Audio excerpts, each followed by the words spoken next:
What's up, my friends? You know something I really realized about life, right?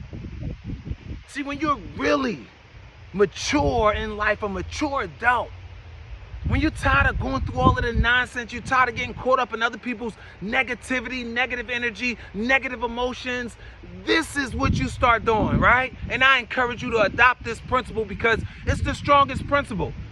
You start sprinkling love on everything. And I'm not just talking about the good stuff.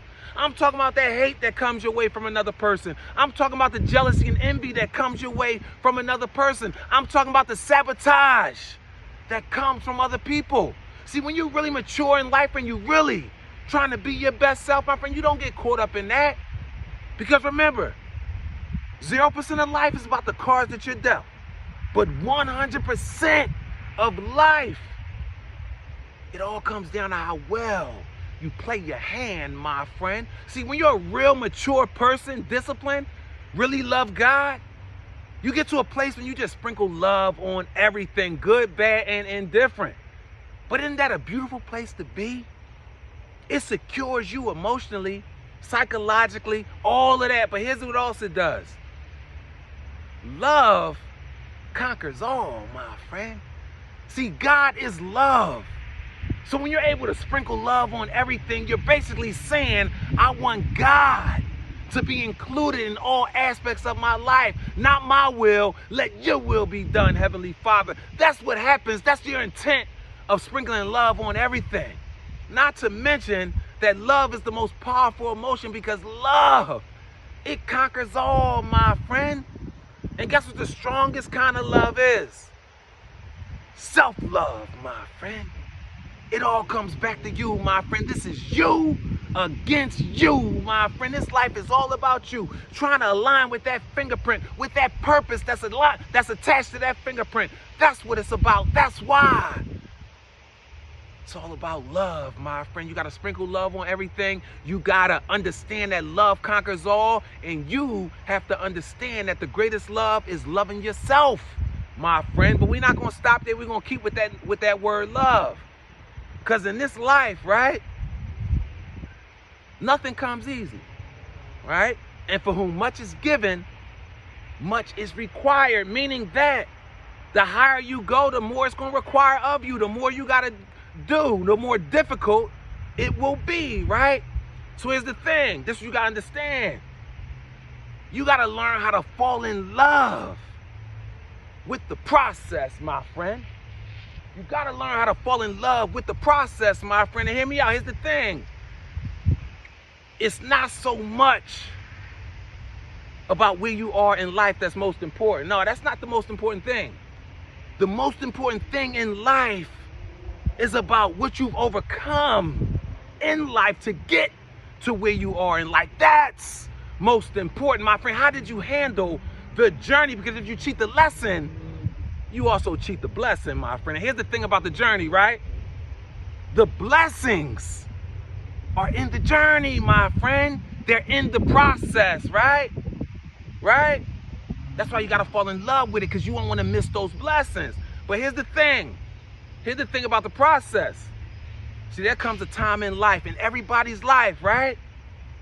When you got to draw a line in the sand. You got to take full control of your life. You got to draw a line in the sand and be bold enough to show and proclaim to the world who you really are, my friend.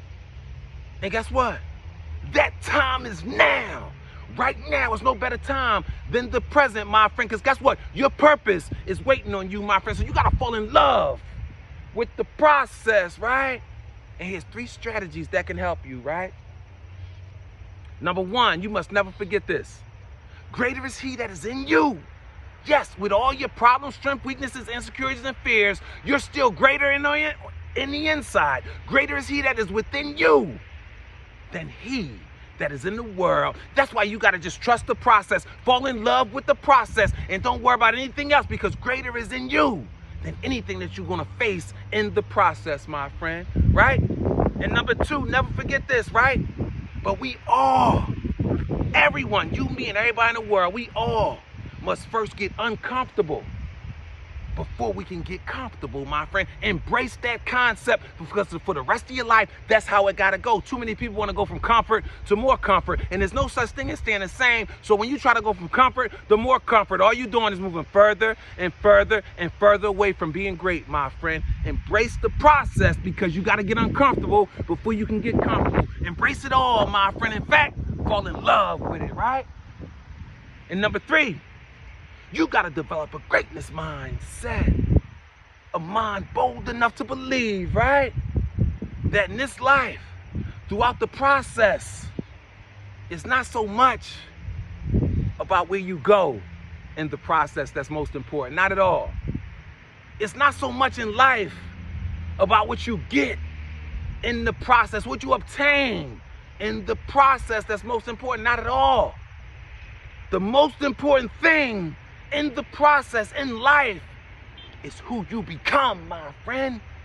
The race is not given to the swift or to the strong, but to he who endures into the end. You need power to endure. You're gonna quit if you don't love the process. Fall in love with the process, my friend, but first fall in love with God, and then fall in love with yourself, so you can understand what true love is, my friend, because you can't expect nobody else to love you if you don't first know how to love yourself. In fact, you can't effectively love anybody else. You got to get to know yourself, accept yourself, then you got to learn how to love yourself before you're able to effectively give yourself to the world or anybody else, my friend. Yeah, it's about you, but it don't include you, my friend. It's about how much work are you willing to put in? Are you willing to study, to show yourself to prove before the Lord, my friend? Are you willing to get comfortable in order to get comfortable? Are you willing to look yourself in the mirror and say, I'm the problem? Because all the answers to life problems are in the mirror, my friend. Personal accountability to the core. Can you get to a place in life, my friend, where you don't blame anybody, you don't make excuses, you make yourself allergic to all that? Total accountability. Anything to go wrong in and throughout your life, or even close to your life, you looking in the mirror, because even if you ain't had nothing to do with it, the fact that you saw it, the fact that it impacted you, means that it's something that you need to change about you, my friend. And while you doing that, my friend, while you being personally accountable to the core, while you looking yourself in the mirror for everything, while you doubling down on love for God, for yourself, and for the process, never forget, my friend, you were born to be great.